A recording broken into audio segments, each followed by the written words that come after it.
gure hezkuntz komunitatearen kontrako eraso bat ere badela. Hain zuzen ere David Plaren seme Aitzol gure ikasle dugulako. Argi nahi dugu hau ez dela afera judizial bat, afera politiko bat baizik. Argi dagolako euroagindu hori ingeniaritza juridikoa deitzen diogun horretan oinarritzen dela, hau da ez egitate errealetan, baizik eta pertsona bat jazartzeko borondatean.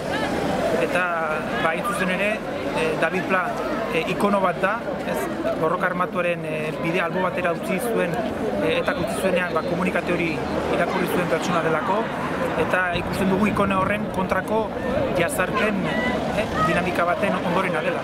Horregatik argi eta garbi salatu nahi dugu euroagindu hori eta eskatu politikaren bidetatik eginez, bakean eta askatasunean bizitzeko eskubidea dugula Euskal Herrian.